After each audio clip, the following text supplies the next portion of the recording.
Hello and welcome to the live stream for Real Watchers. My name is Garrett. And I'm Kevin. And we are your lovely hosts. This is the live stream for July 31st, 2024, the last day of the first month of the back half of the year. I don't know where I was going with that. But here we are. Hope you're all having a fantastic night so far. Kevin, how is it going for you over the last week? It's been going good. I wish I would have watched more movies, but was busy with school and new job too. So, but I got to see a movie I really wanted to watch this week. So I am happy to say that. There you go. I'm doing all right too. Got to watch a bunch of movies this week, so we'll get to talk about those a little bit later. But let's go ahead and jump right in. Our good friend Nadia from the YouTube channel Horror and More, which if you are not subscribed yet, please go subscribe. She makes awesome horror content. Says yo yo, yo yo. I don't have one of those. I don't either, but I'm assuming we're going with the vernacular of the youth and saying, hello. So, okay. Greetings. Hello. But let's go ahead and jump into the stories this week. And we got a pretty big one to start out. Obviously, Comic-Con was this last week, and Marvel has formally announced that the next two Avengers movies will be called Avengers Doomsday and Avengers Secret Wars, coming out in 2026 and 2027, respectively. I think is it 26 instead of 2026. And then the big news is that Robert Downey Jr. is coming back to play Dr. Doom. That's a good one. That's going to be very awkward, I feel like, for some characters. I think at first I was really excited to hear that, and now I'm kind of dubious. I don't know how they're going to be able to pull it off in story-wise. If they're going to go the variant route, or if they're going to go with him being Dr. Doom all along, who knows? But, we're just going to have to wait and see. Yeah, I don't know either, but I'm looking forward to it. Do you want me to do the first one? Wait, what? Oh, that would be great. Yeah, you can go ahead and do the first one. Sorry. It's okay. Deadpool and Wolverine. Incredible opening weekend, earning almost $500 million in one weekend alone globally, which we checked right before the stream. It was what, 545 million or something like that? Yeah, it just hit $545 million. It is at $500 million after 5 days. 5 days. That's $100 million plus a day since it's been. That's crazy and good for it, because that movie was fantastic. We'll get into that when we do our reviews, but I'm glad this is the blockbuster summer movie right here, and I'm glad to see that it's back. Yes, it did crush a couple of records. It got the biggest July opening weekend ever for a film, the biggest summer weekend opening ever, and the biggest R-rated film opening ever. It was at $496 million earlier this morning, and it's at 545 as of a couple minutes ago. So, holy shit, that's awesome. But also has helped push the MCU to become the first franchise to make $30 billion at the global box office. That's crazy. Yeah. The next highest is Spider-Man at 10.6. So they're wow. Okay. They have doubled Spider-Man. Tripled. Oh, that's true. Because 10. Yeah. Tripled. Damn. Yeah. It's been a good weekend for Marvel. We'll just say that. Yep. But getting into the last Marvel update for this week, Marvel has shared updates for their upcoming films Captain America Brave New World, starring Anthony Mackie taking over as Captain America like he did in Falcon and Winter Soldier, the TV series. We have Thunderbolts asterisk, which the asterisk is part of the logo of the film, and we will find out why soon, apparently. And we did get a brand new name for the Fantastic Four film. It is called the Fantastic Four First Steps, which is really cool because it has to do with the space race in an alternate 1960s reality. So all here for it, which is really nice. We did get an update that Fantastic Four will not be an origin movie, and it will just be them as they exist. And I think that's the smartest thing they can do. We've already seen the Fantastic Four origin several times. Yeah. Maybe flashbacks is fine, but we don't need to see the entire thing take up like 30 minutes of the film. No. But then also one of the biggest things is that with Brave New World, the new Captain America film coming out in February, Adamantium is going to be making its MCU appearance, which is, of course, the metal that is the skeleton of Wolverine, and now the katanas that Deadpool wields. But it's actually going to be part of the MCU proper now, which was announced by Harrison Ford, who's playing President Thaddeus Ross and also playing Red Hulk in the movie. So, yeah, some pretty big news all around. Pretty exciting stuff coming up. It's just exciting for the MCU, which I think they're kind of back on their horse right now, which I'm fully for. I mean, I think they've been back on their horse since Guardians 3 last year. But, you know, hey, I think this is a big win for them. So, but one of the other things, too, it's cool, is that Thunderbolts is apparently feeling like a little bit of Marvel's version of the Suicide Squad. But a little bit different, as it sounds like it's not going to be a team right off the bat.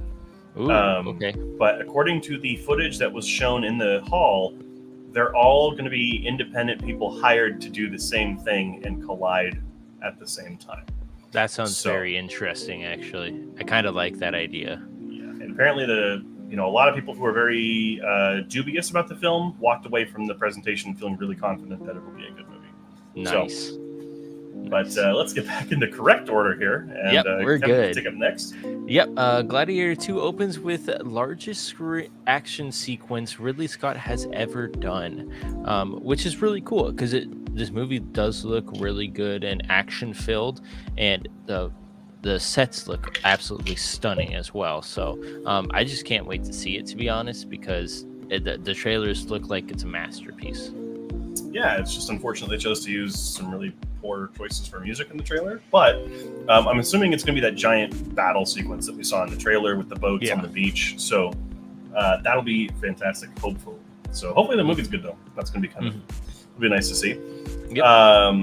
And next up, Trap and Oppenheimer star Josh Hartnett was apparently offered Superman twice and Batman once and has declined them all.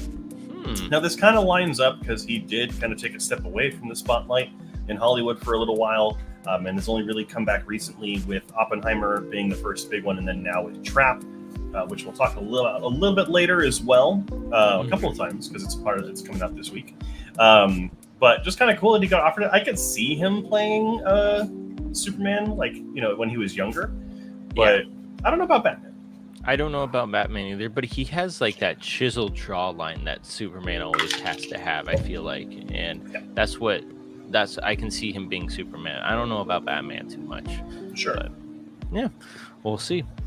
Next up, some horror news here. Yeah. Filming has wrapped on 28 years later, about 28 years too late. But it's there. Curious to see how this turns out. I know we're getting another film after this that's tied to 28 years later. I have not seen any of these movies, 28 days later, 28 weeks later. I'm curious, Nadia, what your thoughts of those are. If you've seen any of them. 'Cause I know it used to be really popular, like when I was in elementary school. Kind of one of those circle of friends, have you seen this movie kind of a thing? So, but keeping it on the horror train, In a Violent Nature 2 was announced this last week, which is really exciting for the indie horror scene. Obviously, the film was a little bit more mixed when it came to audience reception, but it did make quite a bit of money and was popular enough. It is getting a sequel. Hopefully, they will take the criticisms and things that weren't so good about the first one and improve upon them, because I think that, if they go the Terrifier route and go full controversial scenes of bloody mayhem, then they could have another hit on their hands. But then I think it would undo a little bit more of the storytelling that they did with the first one. So I don't know. You're curious to see what this is going to be and how it comes along. Yeah, because I think a lot of the time that with indie horror movies you just said it, it's Art the Clown, Terrifier. I heard about Terrifier 2 before I heard about Terrifier. So maybe this could be one of Violent Nature 2 came out or is good. Maybe we should watch the first one as well. Yeah. Something that along those lines.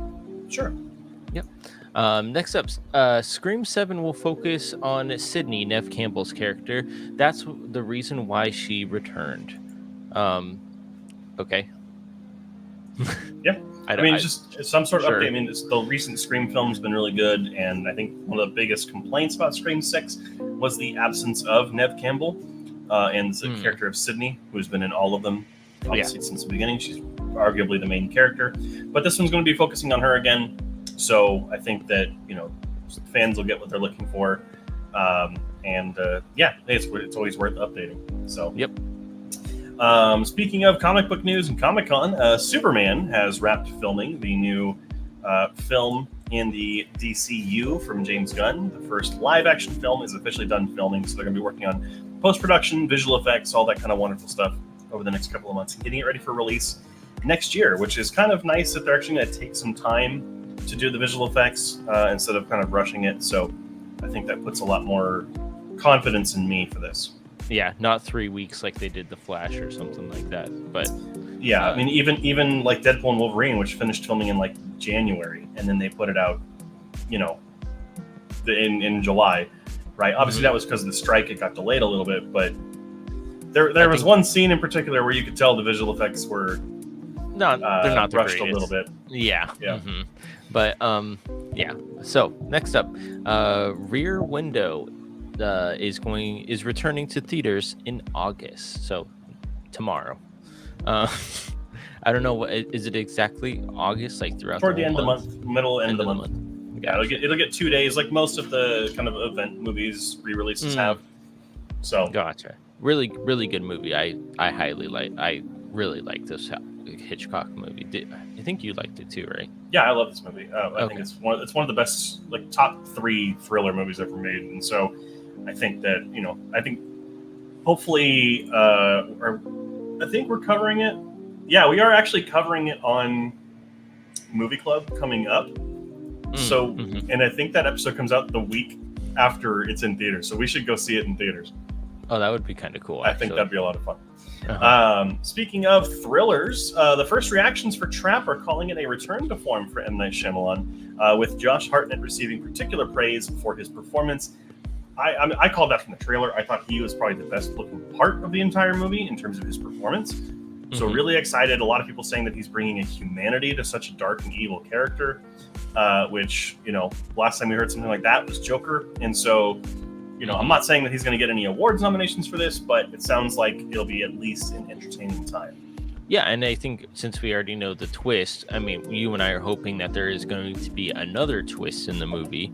But the trailers look fantastic. The way he's acting as well, acting like he doesn't know anything, is pretty cool as well. So yeah, I'm excited to go see this one. Yeah, I mean, I have a hope. I know what the twist is. I'm not going to say it on here in case it's right and I spoil it for anyone, but I have a hope. I have a wish for what I think will be the twist if it happens. Okay. Next up, The Fall Guys hits Peacock August 30th. So if you missed it in theaters like I did I say The Fall Guys again? Yeah. It's not the video game. I'm gonna keep doing it. Yeah, it's The fine. Fall It's just a Guy name at this point. hits Peacock August 30th. So if you didn't see The Fall Guy, or you were playing Fall Guys while watching The Fall Guys, it's on Peacock if you missed any of it. Yeah, that's absolutely correct. Next up, both John Mulaney and Jimmy Kimmel have passed on hosting the Oscars for 2025. On one hand, I think John Mulaney would have made a fun host. He was probably one of the better presenters this last award show, with his whole diatribe on how that baseball movie with Kevin Costner should have been nominated. But I'm glad to see Jimmy Kimmel passing. He's done it for the last 2 or 3 years, whatever. He's just mediocre. So I think just get him out of there. Get someone else in there to give him a chance. But I just hope it's the right pick. So yeah, and it's hard. It's probably so hard to host the Oscars or a big award show like that. So I'll do it in a heartbeat. Let me know, Academy. I'll give movies the reverence they deserve. Next up, first reactions for Transformers 1 call it the best Transformers film, and that the trailers don't do it justice. And I'm hoping so, because the trailers are really not doing this movie justice for me. Yeah, I was looking forward to this movie until that first trailer came out. And then the second trailer didn't look that good either, that came out this week. But the reviews are calling it really good. And I think that it's going to be one of those movies, kind of like Lego Movie, where no one was expecting it to be good and it ends up being something worth your time. And so I'm hoping that's what the case is. But we'll just have to wait and see. Yep. Last story for today, Jason Reitman's SNL 1975 is now being called Saturday Night and releases on October 11th. This is, of course, Jason Reitman, director of Ghostbusters Afterlife. It's his next movie about the beginnings of Saturday Night Live, and it's getting a lot of early Oscars buzz and kind of award season chatter. So we'll have to wait and see. But is this like a behind the scenes of SNL and stuff, or it'll be a story set around that time period and actors portraying the original cast members and things like that. Gotcha. Okay, so yeah, sounds cool. And that is it for the stories for this week. We do have quite some comments to get to, so let's go ahead and look into those. Robert Downey Jr. being back feels desperate on Marvel's part.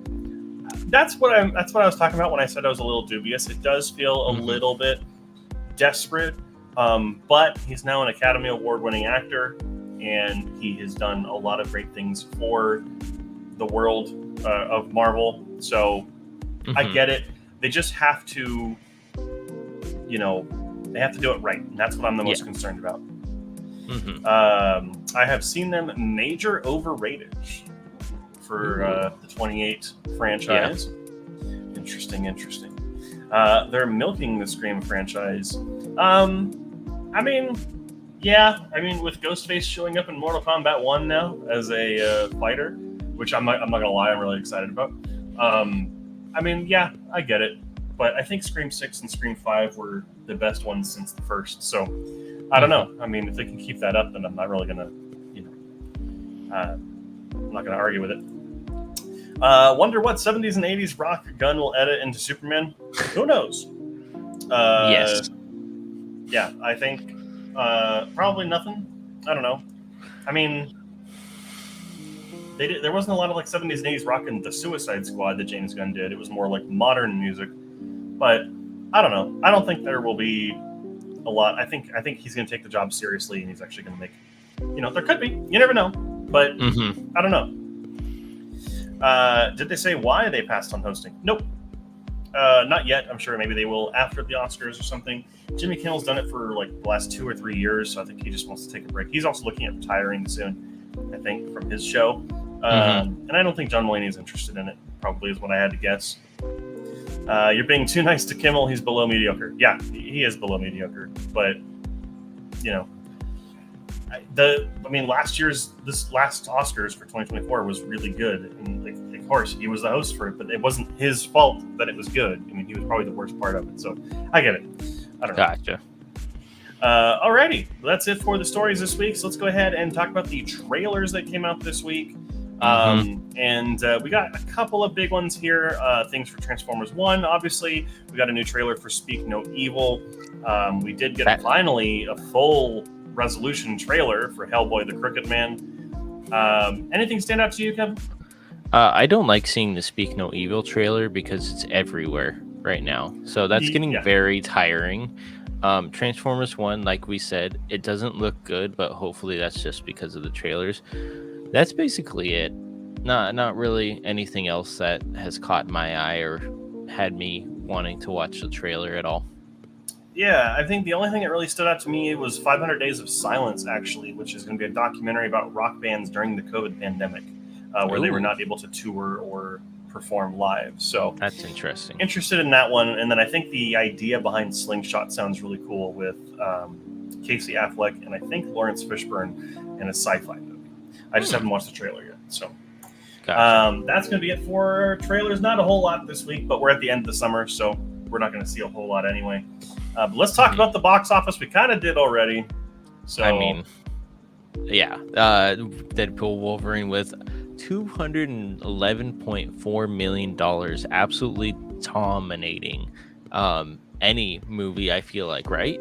Any movie? Yeah. Twisters with 35 million, so that's pretty good, coming up with Deadpool right below it. Despicable Me 4 with 14.6 million, Inside Out 2 8.6 million, and last, Long Legs is still stretching its long legs with 6.8 million in top 5, which again I feel like it should be. Yeah, it has been making a lot of money. It's the highest grossing neon movie ever, which is so cool. So excited to see that come to fruition for them. Yeah. Did have a comment that came in. I get that Speak No Evil is a tension thriller, but it looks a little too ham for its own good. Possibly. I don't know. I just don't know. I feel like they're just spoiling the whole entire trailer or movie from the trailer. That's like I could probably tell you what happens in the movie from the trailers that I have seen. Well, we'll have to go see it, and then we'll tell them afterward. Mm-hmm. I'm hoping there's going to be some other kind of twist, but it does look like it has a really good performance from James McAvoy, and that's all I'm really excited to go see it for. Mm-hmm. Alrighty, let's go ahead and talk about the movies that are coming out this week in theaters, though, and the big one, of course, is Trap. A father and his teen daughter attend a pop concert only to realize they've entered the center of a dark and sinister event.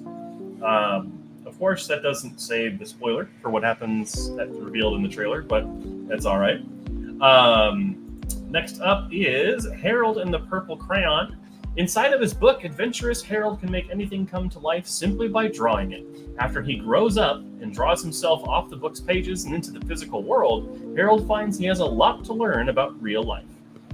This is a kind of, not a redo, but a update of the kids' storybooks, from what I imagine. So, interesting. It's got some pretty middling reviews, but we'll see. Up after that is Detained. A woman wakes up in a police interrogation room with no memory of the night prior. However, something does not seem quite right in this police station. So this has a couple of actors who've been in a couple of different things. Biggest star in it is going to be Laz Alonso from The Boys. So if you're interested in The Boys at all, you'll have some common ground there. And last up is Four Souls of Coyote. Native American protesters confront an oil pipeline project down the hill from their ancestral land. The grandfather evokes the tale of creation, reminding all of us that we need to find our place in the great circle of creatures. This is an animated film using predominantly, I believe, Native American and indigenous artwork styles. So very excited to see this in theaters, if it comes nearby, for sure. That does sound very interesting. Yeah.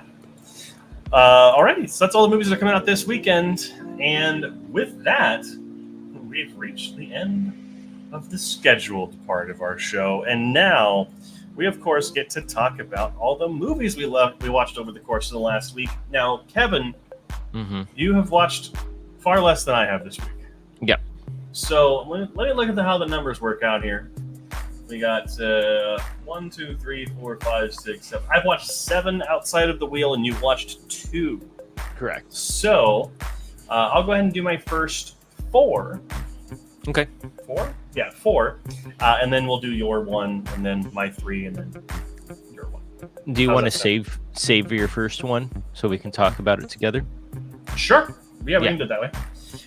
So in that case, the first movie that I have is Clue from 1985. I love this movie. I thought it was so much fun. And it was a lot funnier than I was expecting it to be. We ended up watching this with my roommates because they went and saw the live stage version of this, which is an adaptation of the movie. So that was a lot of fun to have them kind of compare how well the stage production was with the movie. But this feels like there's so many homages to the game, but also to classic whodunits and mystery movies. It's just a really well-handled movie, a well-made one. Performances are great, especially from Tim Curry, Madeline Kahn, and Michael McKean. You know, like, just the ending of this movie. Obviously, there's 3 different endings for those of you who don't know.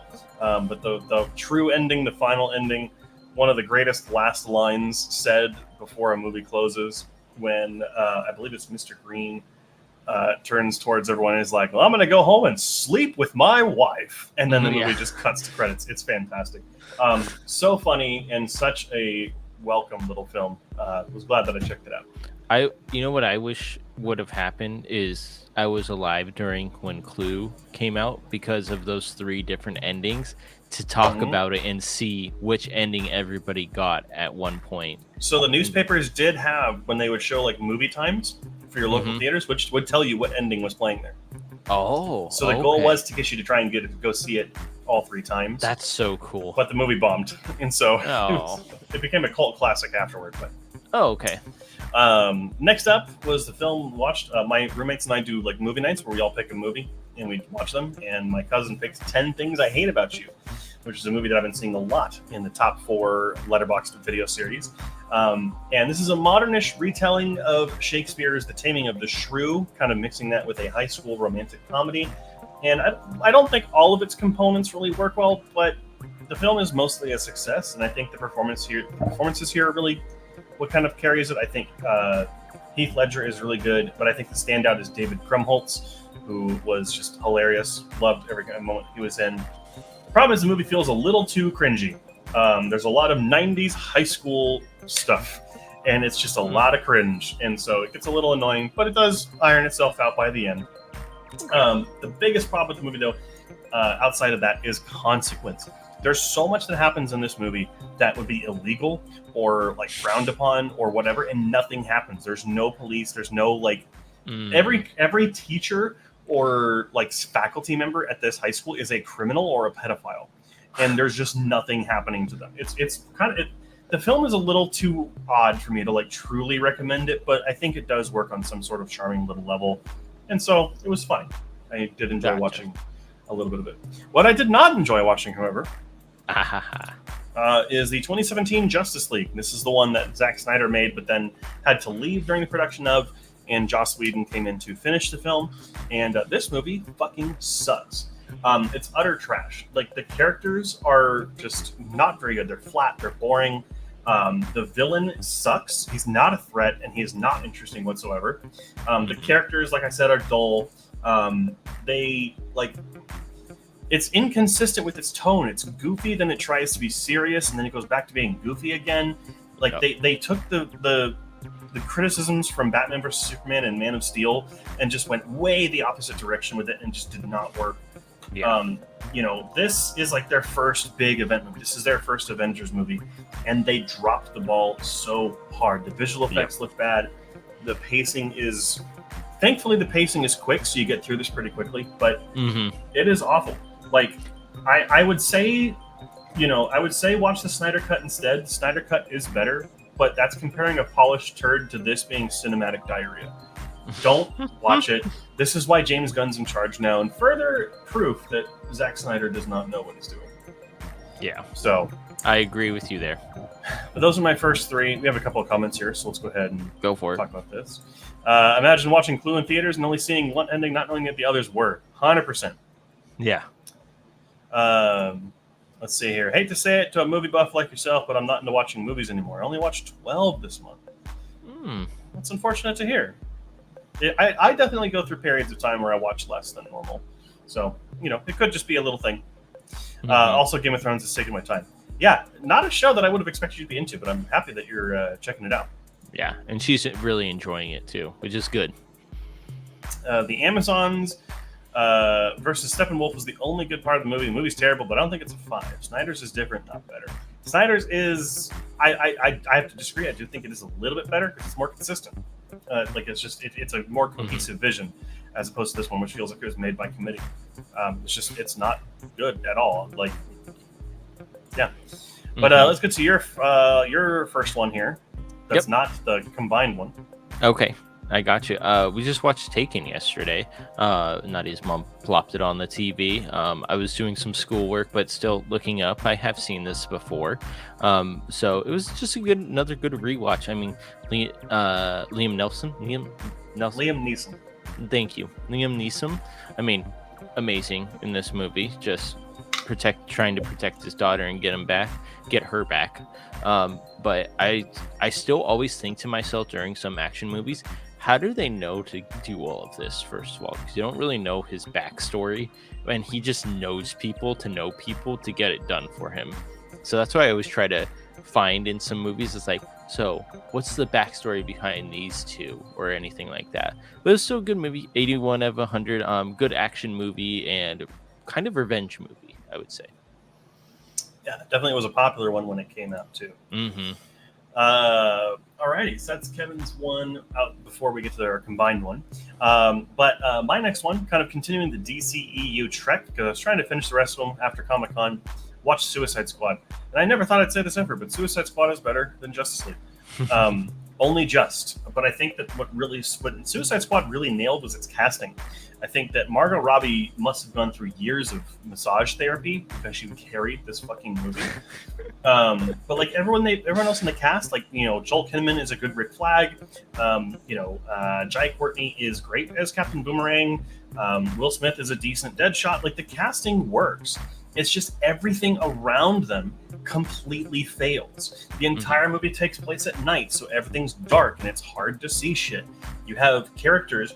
This entire movie feels like a feature-length music video instead of being a film.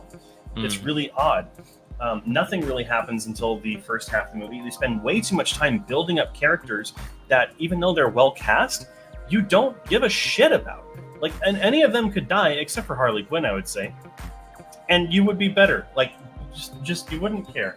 It just sucks because David Ayer, who directed this film, he's a great director. Obviously, did films like Training Day and Fury. He knows what he's doing. So this has to be a studio interference issue when they were trying to salvage and change the tone of the DC universe, and it just really does not work. It's boring.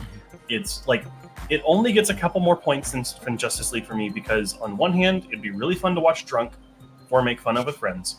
But then again, the casting is just what really nails this one, which, I mean, even, you know, Justice League didn't do properly, I don't think. But I did not mention this in my review, but I will mention it here. Jared Leto's Joker is one of the worst comic book things ever. Yeah. So, how did you like? Sorry to interrupt, but how did you like Enchantress? Because I liked horrible. Her, okay, but the transformation I think I liked a lot more. Sure, the visuals of her transformation are fantastic. When like she has the hand down, it goes like that or whatever. That's great. That one sequence. But then the rest of the time, she just looks like a fucking inflatable wacky arm tube man, and like doesn't actually do shit. And then like her voice does not match what she's saying, so they clearly brought in a voice actress to play her. It's just not good. Yeah, I fucking hate that movie. Not as much as Justice League, but I do hate it. Up next is Devil Wears Prada. So this was my other roommate's pick for the movie that we kind of do on rotating movie weeks. I finally saw this after everyone always talks about this movie. The performances of this movie are what makes it really good. Anne Hathaway is fantastic. Meryl Streep is a great quasi-villain. Emily Blunt is just really funny. And Stanley Tucci is like one of the best parts of the movie. But I think the film outside of its performances, it's fine. It's super formulaic. You know how the movie's going to go from the minute you start watching it. There's no real tension. There's no real risk of anything going wrong. And everything just seems to work out just fine for the main character. Like, it's kind of odd. However, my biggest complaint is that no one in the film is likable outside of Anne Hathaway and Stanley Tucci. It's by design, though. Like, it's supposed to be making fun of like the fashion industry and how everyone literally has their heads so far up their own ass that they can see their colon. Like, that's how it is. But like, her boyfriend is a complete asshole. Her friends are complete assholes. Like, no one is like likable. But she remains, like, the main character remains such a beacon of positivity and kind of hopefulness that it kind of just makes it a little bit better. So, did enjoy it. It's not my favorite movie in the world, but I did, enjoy it somewhat. So I gave it 7. Good. And finally, before we get into the wheel stuff, Man of Steel. Watched this actually today, in between time getting off work and coming on here.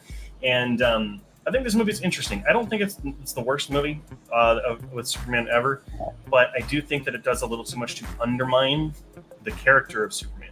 It deals in dualities. It's hopeful, but it's also really dark. It's a spectacle, but then it's also a personal film. And everything they do in this movie that is personal to Superman is really good. The speeches that he gets from Russell Crowe and from Kevin Costner, all the personal moments with him growing up are great. But then they undermine it by showing so many fucking people die in like the last act of this movie, and Superman does nothing to save them. He doesn't stop gas tanks from going into a building. He lets them fly in there when there's clearly people still in there.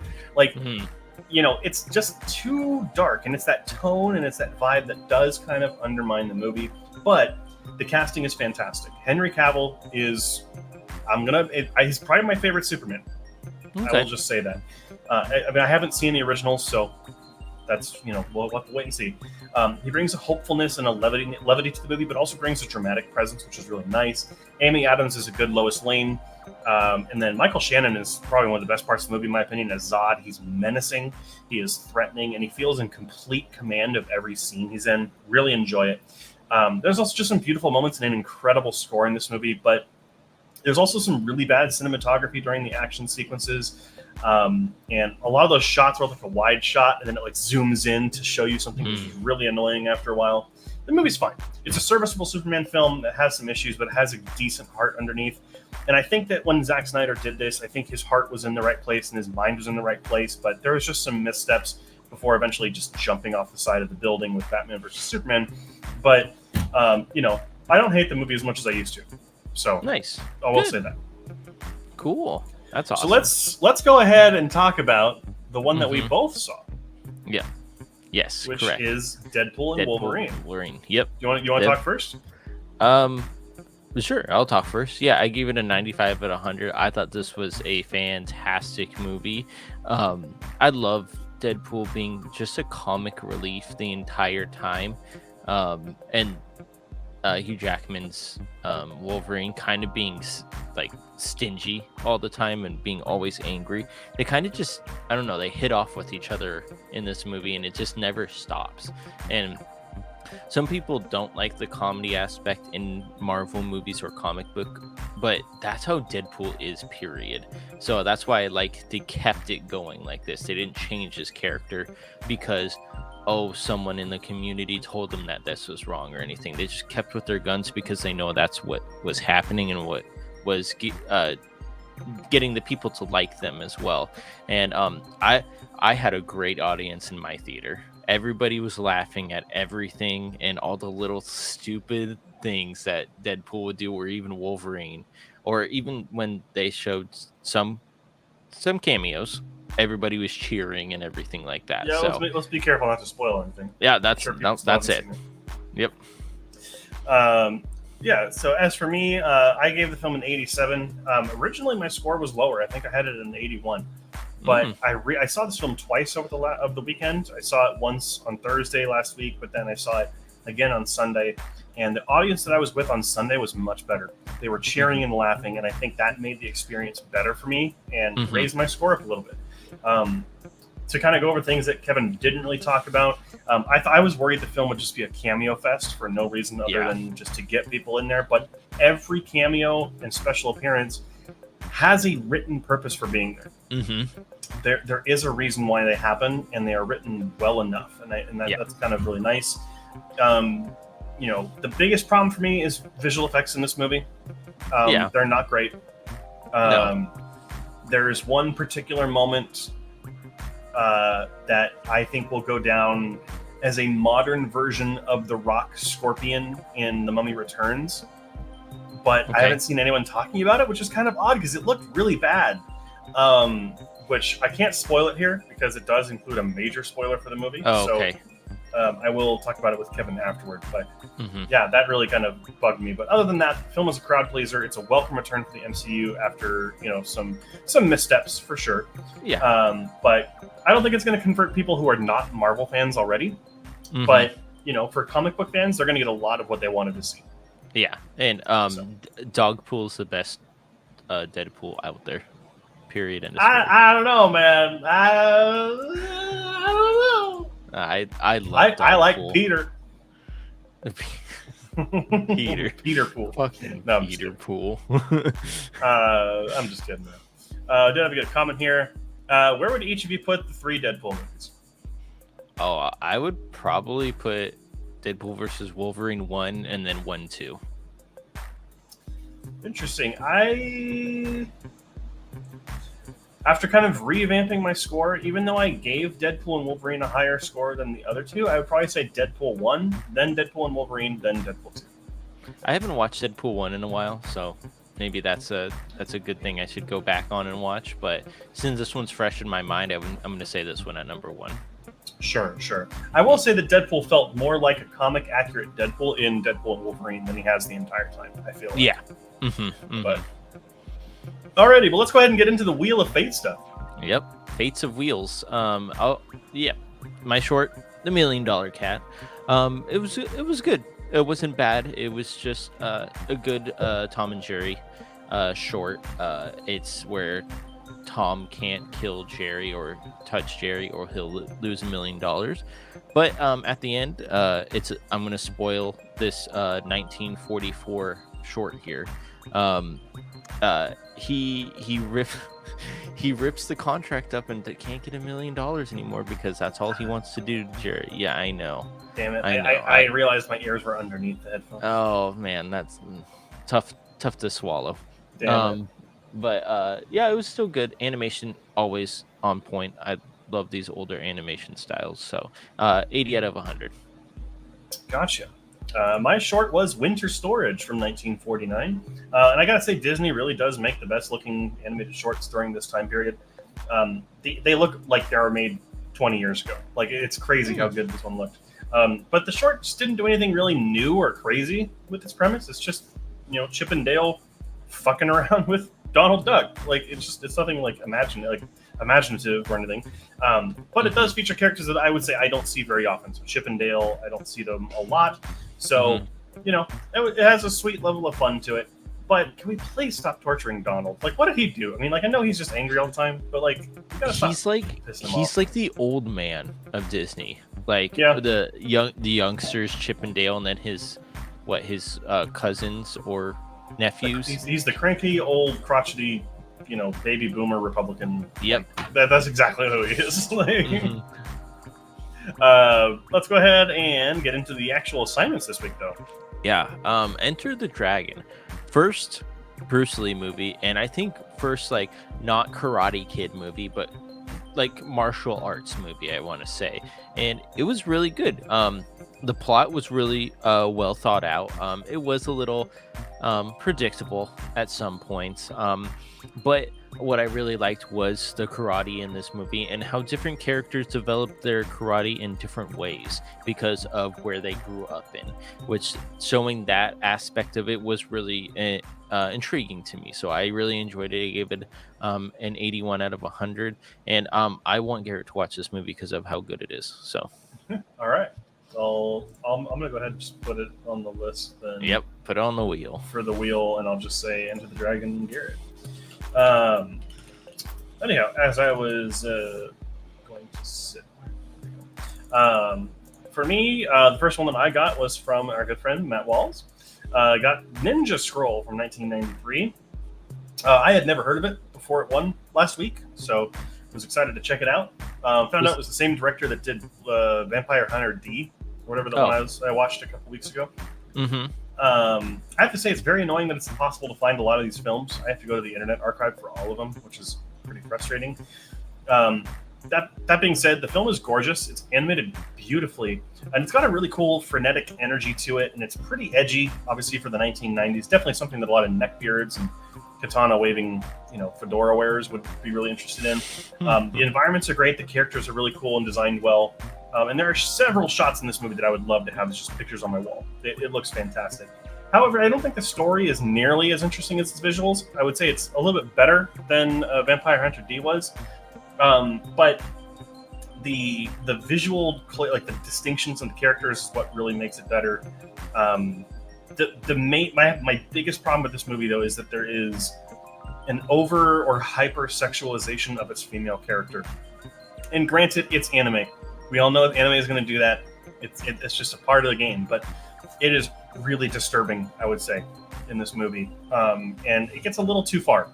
And I understand what they're going for with the character and her story, but there's better ways to do it, more artistic ways to show what she's capable of doing and what she's doing. But man, I didn't sit well with me, and so I did dock it a couple of points, but it's still a gorgeous looking movie. So 79 is what I get. Cool. Okay, well, my last one was King Kong versus Godzilla in 1963. And I didn't put this on my review because I just thought of it after I did the review, but this is just cinema magic, it feels like, in this movie. Because is it well done? No, because it's just two guys fighting in costumes. But the miniatures are so cool. The way they blow things up, like they're rolling around the tanks in miniatures, and you can tell that they're miniatures. But it's like if the U.S. wouldn't do that, they would actually get like real tanks and everything. But they utilize the minis so well in this movie that I was appalled like how great it looked. The dubbing absolutely sucks in this movie, but I love it. It was the funniest thing because they're definitely not saying what the dubbing is saying in this movie, but I loved it. That's what made it a little bit more character for me. Sure. But yeah, it was just it was just a fun time movie. So I gave it an 80 out of 100. Gotcha. Alrighty, and my last movie was Evil Dead from 2013. Mm-hmm. I did enjoy this movie. I think it's the final piece in the puzzle. It's the only Evil Dead movie I hadn't seen, which was really exciting to talk about. I think it's a suitable remake, and I think it's made pretty well. I'm really excited to see Fede Alvarez do Alien Romulus coming up. I think that it goes completely over the top, and it works, and it really nails that when it goes for that. It felt rejuvenating after watching a lot of like conventional horror movies lately, I would say. And it has a similar spirit to the previous films, but I do feel like it was missing some of the elements for me which made the originals so good. I feel like it was missing some of that comedic element, and not just the over-the-top gore comedy, but the Bruce Campbell one-liners and kind of that kind of thing, which I do think it was missing a little bit of. But I also don't think that was the purpose of the movie, and so I don't hold a lot of that against it. This was obviously going to be not a reboot, but like a reimagining, right? This is a darker version of this story, and it does work when it goes for that. Just for me, what I did not like was the characters. I thought the characters were I just did not feel anything for them. They were just set up to be pawns to die. And some movies that's okay. Some movies it just didn't work. For me, on this one, it didn't work. They're just cannon fodder, so it's just kind of hard to connect with anyone in the movie. But I think the movie is pretty good. I think it's a really cool invigoration franchise. I think Evil Dead Rise was way better. And I kind of went more for the horror route, like straight up horror, almost no comedy. Like that one I felt was a better film than this one. But I still did enjoy Evil Dead, and it kind of proves that there's not an Evil Dead movie that I don't like. I think this nice. I don't know. I mean, the only one I would say I didn't really like was Army of Darkness, but I think that's because it dropped all the horror and went straight for action comedy. So gotcha. I wanted to point something out with our scores for the wheel. Sure. It's 78, 79, 80, 81. 78, 79, 80, 81. Yeah. And all three of mine were in the 70s, and all three of yours were in the 80s. 80s. There's also that, too. Weird. Gotta love how it works out. We got a lot of comments here. Oh, wow. We did have some friends come in here, though. Joey is asking, Kevin, did you see the Jackie Chan cameo? No, I did not. And I wasn't maybe looking out for Jackie Chan because of how young he was in this movie. So I might have not spotted him because I'm used to kind of mid-age Jackie Chan, not young Jackie Chan. But that's cool. I did not know he was in this movie. Hello, everyone. This is Matt. Hello, Matt. Good to see Matt. you. Welcome back. 79 out of 100. We'll take it. Hey, you know what? I love it. We'll take it. There you go. Matthias. 80 out of 100. Yes, sir. We'll take that as well. For King Kong vs. Godzilla, I think. Yeah. And hey, actually, a coworker of mine, Caesar, in the chat. Damn, I'm always self-conscious about my room, but I guess it's not as bad now. No. I don't. When you got a puppy, that's I don't care. Don't care anymore. Alrighty. But that is it for all the movies that we covered this week. So let's go ahead. Kevin, I think you know what time it is. It's time is it? Time. Spin that wheel. So we do have, of course, the Wheel of Fate. So it is time, of course, again, to get in those suggestions. Again, 2 to 3 suggestions per person. We'll go ahead and get them on there. We are at the highest number we've ever had. We're at 180, Kevin. Oh my gosh. Is that from your friend, the Twan? Twan did put in a couple today. Yeah. Okay. Just a couple, though. Nothing too crazy. But let's go ahead and get some suggestions. We can go ahead and get them added onto the list. Anything that you want us to check it out. If it's something that Kevin or I have already reviewed, obviously we won't do it. And if it's coming up within like the next month or two for Movie Club, we also want to go. Yeah. Garrett, when do you guys usually pick your movie nights with your what's it called? Your roommates? We just kind of pick it whenever there's like we want to watch a movie, and we just take turns picking whatever it is. So some of the movies that I have talked about before have been ones that we've covered or we've done during those. I showed that the last movie I picked was Marcel the Shell with Shoes On.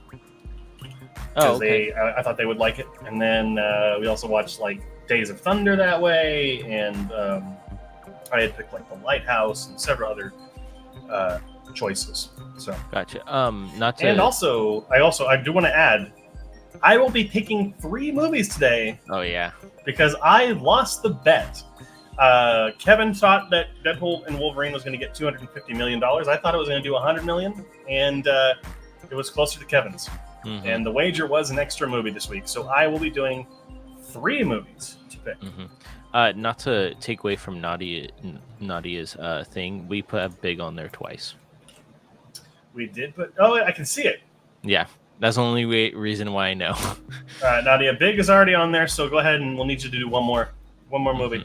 Go ahead and throw it on there, whatever it is. Matt, I swear, if this movie is not widely or readily available, I got you. What is it? Grand Isle? Kevin's checking. Grand Isle. One singular aisle. I'll go ahead and see if it's available. It'd be really funny if it isn't. It's a place. Grand Isle looks like it's a movie with Nicolas Cage. It's available it's on Peacock. Yep. Hey, you know. That was the fastest one we've seen. There we go. Thank you, Matt. Thank you, Matt, for picking one that's actually available. Ooh, that's just a good one. With you. Intruder from the 80s. I think I've seen that one, so that might be a you one. Let me check. Oops. Well, seeing it and reviewing it are 2 different things. I promise it's easily available. I think it's on Letterboxd.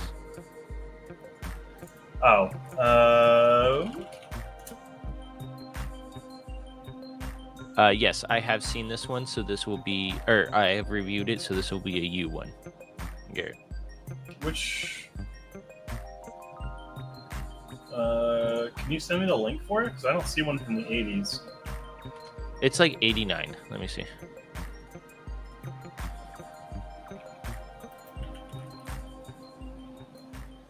Is it The Intruders or it's Intruder? My bad. Intruder, yeah. My bad, Intruder. Okay, 1989. Yeah, 89. Oh, okay. Gotcha. Scott Spiegel. That's not the brother of Spike Spiegel from Cowboy Bebop? No? All right. No. Alrighty, we'll go ahead and give it another minute for any more suggestions. Anything else you want to throw into the wheel? We'll go ahead and spin. Put a G next to your name. Oh, for Intruder. I've already seen it. And reviewed it, I should say. I already reviewed it. There you go. Dragnet from 1987. All right. We're going to get some detective movie action. Well, not action. I don't know if there's action in it. But this detective Dragnet was a cop show from like the 40s or 50s. All right. Another 30 seconds. Anything you want to put on the wheel, movie-wise, obviously. No TV shows, nothing like that. Not even pick Game of Thrones. I've already seen Game of Thrones. That would just be you. I haven't. Yep. Matt actually wants to see Dragnet. Well, hopefully one of us gets it so we can talk about it. Yep. Alrighty. And we're coming up right here on a minute, so we'll go ahead and cut it off. And I lost the bet, so I'll go first. Okay. More of a Comedy has Tom Hanks and Dan Aykroyd. Oh, okay, good. Alrighty. We're doing it. My first movie. I can't see a damn thing. It's great. And don't you love it?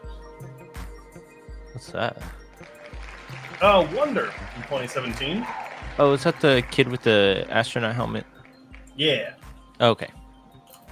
Alrighty, that's my first one. Mm-hmm. So we're removed from the list. Kevin, Me. let's get you. Look at all the colors. Yeah, there's so many. It's great. Oh, did I get a short? Unfriended. Oh, you've already seen it. Yep. All right, shuffling it up again. Round and round it goes. What we'll get, nobody knows. And Kevin gets Beverly Hills Chihuahua. Oh, 2. heck yeah. 2. I don't even get to watch the first one. We're going straight to the sequel. That's actually, that would be, I believe. Did someone here say Beverly Hills Chihuahua 2? You're going to have to remind me. Because I think that may have been Adrian who submitted that one. But I could be wrong. Alrighty. My second film that I'll be watching this week. All the colors. I like the white text kind of blends in with it, too. Yeah. It's great. War Games. War Games! Alrighty. That's a classic one. Is there 2 War Games or just 1? There may have been a sequel or a remake or something. Okay. But I'm counting that as the original, which I've seen, but I have not reviewed, so. Okay. Alright, Kevin, your second pick. Let's see if we can get a short. When did you see War Games? Like 15 years ago, yeah. Oh, okay. I think I watched it with my dad. And Kevin gets What Makes That? That's a short! Hey, yay! You don't have to do a short. Well, I mean, I don't have to pick a short. What Mac? So I get Daffy Duck. I don't think I've had a Daffy Duck. No, I have had a Daffy. No, I was talking about Donald. Alright, well, let's go ahead and shuffle it up and we'll try and get you a movie. Mm-hmm. Hope it's a Garrett pick. Do you need a short or a movie? Oh, you need I need a short and a movie. 30 Days of Night. What's that? That is the vampire one in Alaska. Oh, yeah. Okay. Great. 30 Days of Night. Hopefully Nadia hasn't seen that. You guys can watch it together. That'd be cool. That's true. Remove all. Apparently it's on there more than once. So we'll remove it. Alrighty, my third movie, or short. Let's find it out. Hopefully it's short, so you don't have to do another movie. Or... Well, I have to do another movie. I meant look around for it. Idle Hands? Yeah. It's a rock, not a rock movie, but it has the rock poster. It's the fingers rocking out. There's a bunch of different ones. Only one that I know was this remember who suggested this one? It might have been Nadia. Oh, I thought it was you as well. Matt. Is that the 1999 one with with Seth Green and Devin Sawa? Matt, is that the correct one? We'll go ahead and double check and make sure that's accurate. Well, Matt was 30 Days of Night as well. 2 picks again for Matt this week. Hey, great job, Matt. Okay, yeah, so it is. Cool. So let me write down in my notes that that's 1999. All right, and then let's go ahead and see if we can't get me a short. If we don't land on a short, it'll be whichever one's the closest. Looks like it's going to be Gone Batty. It's your pick for you.